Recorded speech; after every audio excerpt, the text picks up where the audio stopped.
grammar for given language. Okay, now language is given and we have to find grammar. Okay, so what language they have given? L is equal to A, and n times, infinite times. So this is infinite language. Okay, so how to find grammar here? For that, see, first rule is S tends to AS and second one is S tends to A. Okay, so here this S, if we replace by A, then we will get what? AA. Okay, so in the same way we may get again AAA, then AAAA, and so on. So this is how we can find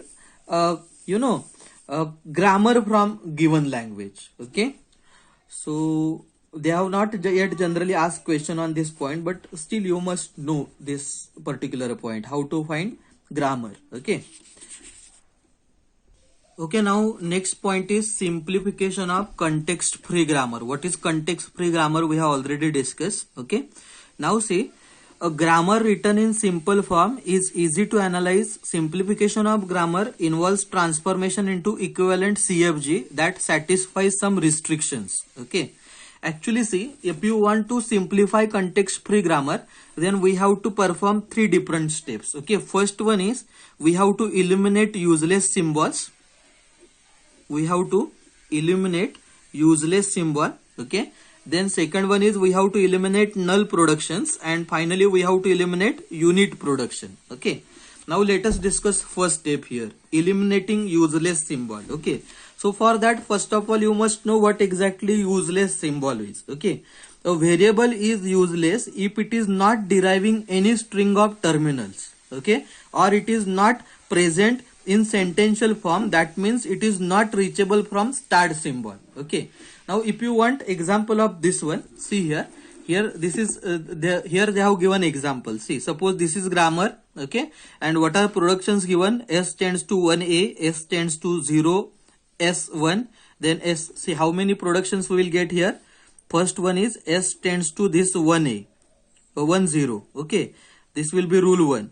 Then S tends to 0, S1. Okay, this will be rule number 2. Okay, then S tends to 1, S0. This will be rule 3. Then S tends to capital A. This one. This R we have now quite familiar. Earlier we have discussed example. Okay, so rule 4.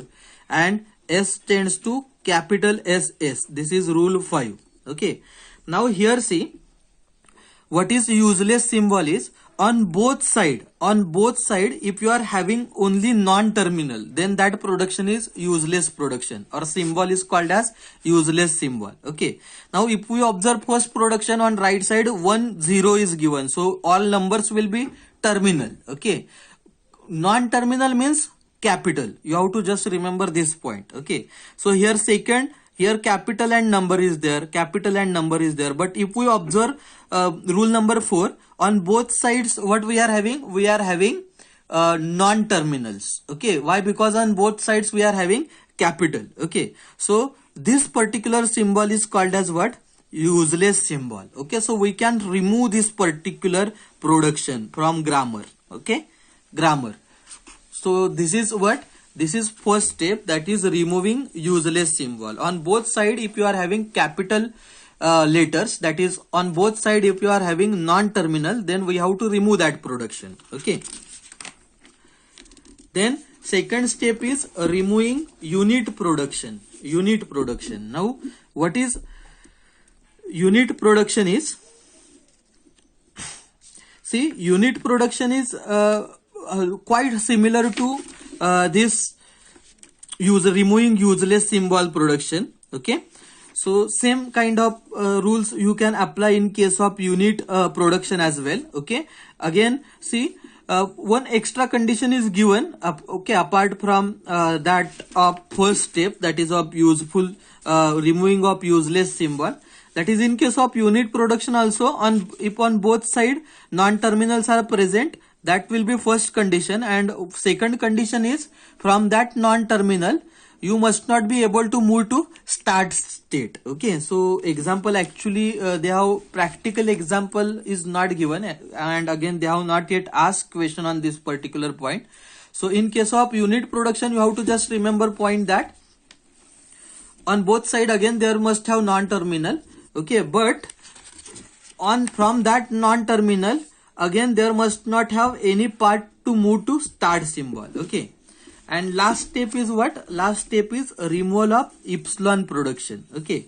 So epsilon production means this type of production, a production of the form A tends to epsilon where A is non-terminal, then that type of production we can remove. That type of production we can remove from particular grammar, okay. So these are the 3 steps that we have to perform. See here they have given example for epsilon production. Here this is grammar given, then its meaning is what? What is the first rule that we will get? A tends to capital B, then A tends to epsilon is also there, and then B tends to capital small a is given. So what is epsilon production? This is epsilon production here, because on left side there is non-terminal and on right side there is a terminal, okay. So we have to remove these types of productions, okay. So this is how we can simplify context free grammar, okay. What are the steps that we have to perform? You have to perform 3 different steps. You have to remove useless symbol, then null production and unit production, okay. Fine.